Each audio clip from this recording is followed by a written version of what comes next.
I think that if most Belizeans start eating seaweed in some aspect, it's going to really help them. It helps for women, it helps for men, it helps for many different things. So I think it'll help us be a more healthy and resilient like population. And I also think that creating more businesses will help our people be more self-sufficient financially.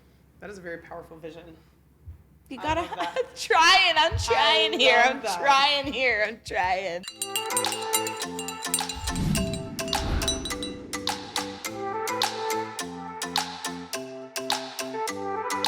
Welcome to Tea Talk and Tourism, the podcast where we share stories and spill the tea on Belize's sustainability. I'm your host, Brianna Boyd, and today we're here with Jalima Gold from the Belize Women Seaweed Farmers Association. From growing up in traditional family fishing to breaking barriers for women on the reef, Jalima has turned seaweed farming not only into a livelihood, but a full-blown movement. From food to cosmetics to coastal protection, this ocean crop is making waves. So let's dive into the rise of seaweed farming in Belize. Thank you so much for being here with us today. So I want to start off with your journey. I know you said you started out with growing up in a community where woman not for fishing, woman not for captain. So can you tell us a little bit about yourself and how you got started with this Belize Women Seaweed Farmers Association? So I have been in Placencia for the last 15 years, and my family comes from a long line of fishermen there. I had a fishing business, and I've always liked the maritime space. I also, where I grew up in California, we did a lot of agriculture. So when I came down here and I realized that you could kind of do like agriculture in the ocean space, that's where like my personal spark for seaweed farming came about. So what was it like being a woman stepping into a space like that? Well, I mean, anybody that comes from any small Creole fishing village, I'll tell you the same thing. It's not as, I guess you could say, supported. Mm-hmm. It's not as supported or encouraged, right? They just tell you, even for my daughter, she says, I want to be a fisherman. They tell her, oh, left that to your pa, or let your dad do that. So it's something that's not really encouraged. But that is also, I don't hold that against anybody. My grandpa and they people, I don't hold it against them. That's just how they were raised. It's part of our tradition. And we're very stubborn when it comes to those kind of things. So that's just something you have to, for me, trying to break those boundaries and barriers, it's a constant, just keep going again and again and again and again. And no matter what they say, you just continue your journey and you just can't stop. I think you just mentioned your daughter being a part, wanting to be in the ocean, is she a certified diver, you said? She is. She's junior open water certified diver, and she dives for lobster, conch. She fishes with her dad. She does all of that stuff right now. I need to meet her then. Oh, yes. So does that make the work a little bit more personal for you? It does make it a little more personal for me. All kids to be able to do what they want, right? But especially when it comes to young females and young girls in a Creole fishing village, I want them to be proud of being Creole, but I also want them to be able to do whatever they want. It is personal for me because I want to break that barrier. I'm tired of people telling her, oh, left that to your pa, or, woman know if to do this, or whatever it is. I want her to be able to do whatever she wants. So before we get too deep into seaweed farming and what you guys are doing, can you explain to us what exactly is seaweed farming? So seaweed farming came about a while ago. I think it was about 20 years ago. There was a group of people, guys, Japs, he was one of the main people that started that. Seaweed farming came about. It's done all over the world. First of all, it's done in Asia. It's done all over the Caribbean. So it has been done in other places. For Belize, it came about because there was more of a demand starting for seaweed, and they wanted to try to take some of the stress off of the natural environment. Because seaweed farming is regenerative, you can take some out of the wild, put it on ropes, and it regenerates itself. So you don't have to continually put stress on the wild for that. I was just about to ask you said ropes. Yes. What does it look like? Like, for people who have never seen a seaweed farm before, what does a day-to-day on the seaweed farm look like? Like, where are you guys located? How is it put up? They can go on our Facebook page, Belize Women Seaweed Farmers Association. We do have pictures of the farming and stuff out there. Essentially, you would consider they have their 50 by 50 foot plots. Mm-hmm. Those plots all have I'm a little bit bad with the numbers, but I believe that it is 20 lines on each plot, and then we have 70 drops off of each line. Okay. And each one of those drops has the seaweed bunches on them. And then you can have, right now we have 7 plots. Those plots are then attached to anchors that are on the very ends of each one. The way that we have ours, it's sunken. A lot of people think of seaweed farming and they think of like the floating rafts. But we have worked through trial and error to come up with the best practice or the best way of doing it. And there are many ways or reasons why we do it sunken. One of the main reasons is because ocean temperatures. If you have something that's up top and it just stays there, then it's going to be affected by the heat, which seaweed does stress in the heat. The way that we grow it, we can actually raise and lower the beds. So for ocean heat, and then also it's our emergency plan because we have to have one of those. So let's say if a hurricane comes in, we can essentially unhook the buoys and sink the farm all the way to the bottom, so it won't really get affected by debris or anything like that. I know that seaweed is a carbon sink, or what they call a carbon sink. So while it's sitting there on those ropes in the water, what benefits does it have to our reef? One of the main benefits that we know that seaweed has, just based off of being out there, we do need a few more studies done on biodiversity, but it brings back biodiversity to an area that once just didn't have much. After a few years, you can have a seagrass area, because site selection is really important. You can't just put seaweed anywhere and all over the place. So you select the right site, and most of the time it's in a seagrass area. Over time, you have small fish, small conch, lobster, all kind of different types of sea creatures.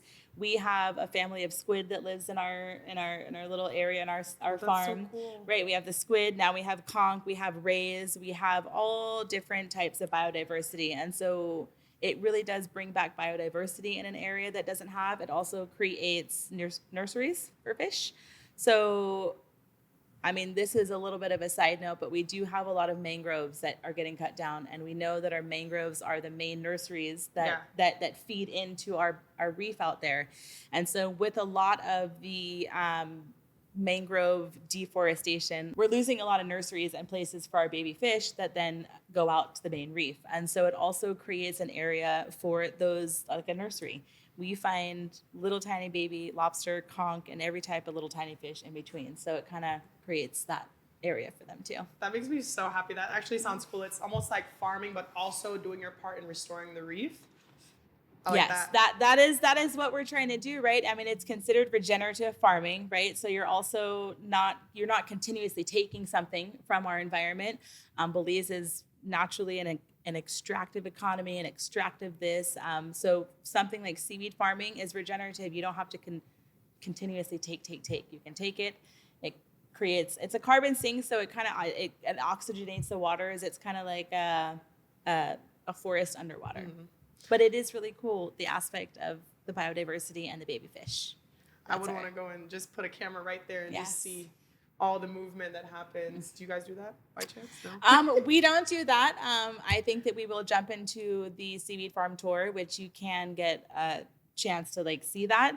Our seaweed farm is a working seaweed farm. Okay. And so a lot of people want to go there and do this and hang out. We have students, but we do not try to encourage that. So that's why we did create a separate plot. Before we get into, I guess, what seaweed could do for tourism, what is it doing for the community? What is it doing for the livelihoods? How has the Belize Women's Seaweed Farming Association changed Placencia? Well, we are still in the process of change. We are 5 years old, so we're a very new organization. One of the reasons why we did start it was to create a year-round livelihood there was 6 or 7 of us. We were all women. We said, okay, let's start an association. We got a small grant. We didn't exactly know what we were getting into, but we did try to create livelihoods for ourselves. And the small business aspect of it is something else that we really focus on, because if you have your own business, you are in control of your own kind of destiny and your own income. And I know a lot of people, when they hear the word seaweed, the first word that I would associate seaweed with is like sushi. Sushi or sargassum right now. Sushi, everyone says sargassum, and says sargassum is like stinky gross and it's bad for you, but not all seaweed is like that. So that's there's different types of seaweed. The seaweed that the Capophycus alvarezi and the Eucuma Topsis isoformis, which are the specific scientific names now, they are part of the red algae species. So the sushi seaweed is, I think, green, and then the sargassum is like brown. So we are trying to do awareness and marketing, because when you do hear seaweed, people think of sargassum or sushi. They don't think of this powerful, we have like a superfood. It really is a superfood. It is. Yeah. I use it a lot. Yes. I use it in products, skincare. Sometimes I put it in my drinks. So I'm an advocate for seaweed. When it comes to the tourism perspective, are there any ways that tourists or Belizean locals that want to travel around and get to know more about what's happening in Belize, is there any way that they can involve themselves in whatever's going on at the farm location that you guys have? Right now, not so much. Okay. I think the best way that people can support the seaweed industry is to buy the local value-added businesses. We have the hair care products. We have sea moss gel. We've got many different things that they can support. We are working on trying to get more students out there to go see the seaweed farms and more locals to come out to see the seaweed farms. It's really important for us to focus a lot on younger kids. We want to start doing that. But we are still in our stage of growing the foundation. So we don't have many employees yet. We don't have many stuff set. We did just complete the first of its kind seaweed farm tour. Okay. So we are not finished with the logistics of it. We're hoping to have that up by the next tourism season. And in between now and tourism season, we probably will be doing some like dry runs with schools or different people. But we have contracted Dave Vernon, who is big, and he teaches a lot of the tourism classes, and he helped us come up with a training manual. And we trained 7 tour guides from Placencia to be site guides at the seaweed farm. So now we are just trying to perfect that farm tour, and then we will launch it and everyone will come see. I will be there first in line. Yes. So would you say that you think that's the best way for tourists to become more involved in seaweed farming here in Belize? I kind of think that's the only way at the point. I mean, right now, I think that being involved, or like I said, tourists, they can buy seaweed, they can buy the value-added products and those kind of things. When it comes to the farming aspect, there are not that many farms out there yet that can be visited, right? And we're still kind of in the shaping phase of, I guess you could say, the permitting process and certain things. So once that happens, I think that there will be a lot more opportunities for people to actually go see a farm. Yeah. If you know a old fisherman and you could find him and he carry you out there to the spot where it grows naturally, then you can go do that. But right now, that's it. It's the seaweed farm tour. This episode of Tea Talk and Tourism is brought to you by our friends at Bricks and Books Cafe. More than just fresh coffee, soothing teas, and sweet treats, it's a community space. On the second floor, you'll find their bookstore, filled with hidden gems. And on the third floor is their gallery space that you can rent out for special events and gatherings. So the next time you're in Belize City, make sure you stop at Bricks and Books on Regent Street, where sips, stories, and spaces come together. Well, being a woman in this maritime field is no easy feat. So do you have any stories that you could possibly share with us about, I know it hasn't been smooth sailing, but what would you say is one of the most challenging yet rewarding parts of being a part of this association? When it comes to the women in maritime aspect, one of the things that we have done, another first of its kind, was we trained females to be boat captains. Oh, I saw that. So this was last year. We worked with the Belize Port Authority, BDF, Coast Guard, and local captains. This came from a need within the association because when it comes to tourism, it's really hard to find a captain to go to the farm. So we thought if we could reach inside our own membership that we could kind of create that for ourselves. But then we also thought on top of it, like, how can we really support women to move into that maritime space and feel comfortable? And so we did that because right now to get your captain's license, you go and you apply at port, but then you have to go ask somebody to get on their boat and have them teach you, right? And if you go to most docks and you go ask, even if it's your family, teach me how to drive this boat, they want to say no, right? I mean, that's just kind of how it is. And so we created a space where we did females and youths. Another back step for the association is that we are a women-led association. So we do have membership for men and youth. In the very beginning, we were told that we have to only be women, for whatever funding purpose, this, that. But our first mission and part of our vision statement was to uplift our community, and we all have sons, we all know a man, and so we structured the association that the board will always be women, so it's a women-led association. So we did have a few youths in that training, which is another very important part, I think, of changing the narrative when it comes to women in maritime. Because if you can get like the young boys to feel comfortable being led by a woman or seeing a woman captain, I think it'll change a whole generation, right? So we did have those. It was 11 of them. I think there were 7 females. They completed that training, and it was very intensive. They got a ton of support from Coast Guard. They learned, we had class time, and then we had time out there on the waters in our boats. We did a follow-up training for that recently too, which was just to kind of build their capacity a little bit more. But it does make me happy when I see those same women like out there actually driving boats, because this is somewhere where you'll find a little bit of shade being thrown. Even if you're going to get gas in the boat, I hear something like, "Oh, I can't handle that," and wait till it's rough out there, or wait till you got seaweed in your boat and you can't do this. And so to see those same female captains just continuously hearing that but going for it, it does make me happy. Do you think that's why it's so important to get youth involved right now in something like this? I think it's important to get youth involved because a lot of this stuff when it comes to women in maritime is tradition, right? It's cultural for us as tradition, right? So for us to change that, we're never going to change grandpa and uncle, like honestly, like honestly, right? You're not going to change them. They could say, could try, but it's not going to change. And so for us to change the narrative of that, it has to be changed generationally. And so I think that it's very important to get young men even to be a part of the association. Like it's also hard for men to be led by women in this country sometimes, right? And so for them to be, you think you're a boss or whatever it is, right? Like they just have this thing in their head. So it is very important to get those 16, 17, 18, even 15, like young men to be a part of something and to be led by women and surrounded by women in a male-dominated space and see that like it's okay. I think it's just finding that perfect blend of tourism, conservation, and culture, right? Right. So what does this mean for Belize's role in being a leader in sustainable aquaculture? I think that we should be an example, right? Okay. It's hard. Our country is very small, but it's very mighty. And so it's hard to necessarily go out there and just be a leader in something aquaculture or mariculture. I think what Belize has to continue to do is be the example. Yeah. If we can just continue to be an example and do what is best for the Belizean people, I think that is what will set us apart from a lot of other countries in the region when it comes to mariculture.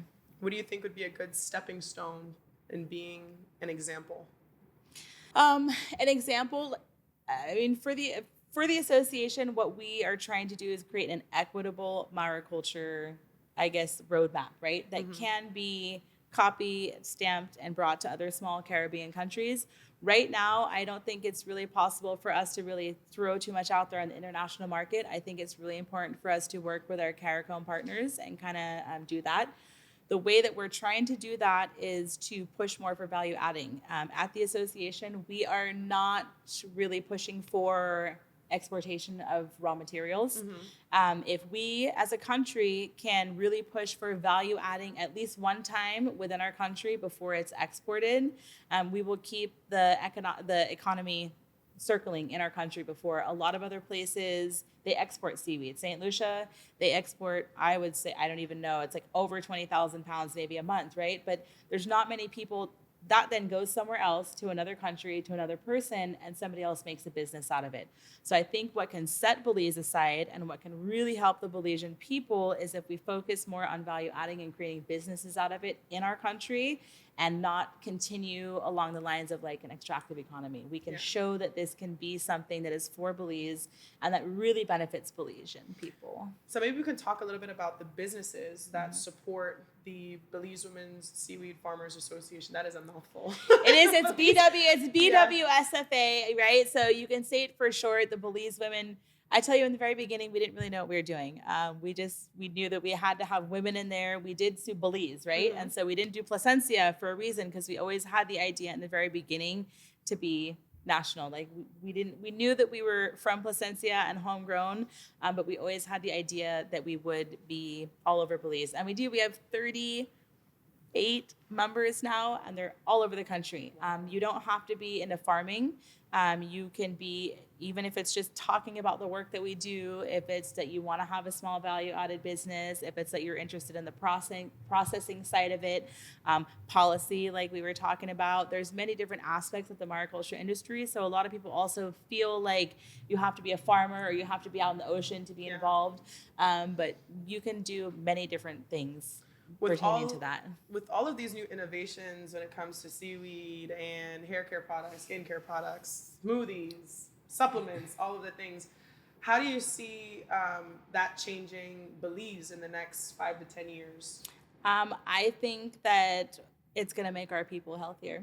Yeah, I think, like, honestly, like, it's a superfood, and that's what we're trying to do also, is to do more. There's a lot that has to be done. Marketing, there has to be awareness, there has to be education, and all of that kind of stuff.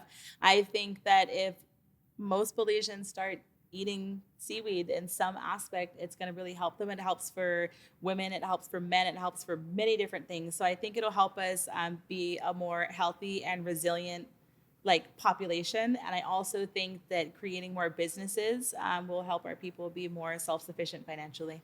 That is a very powerful vision. You gotta, I'm trying here.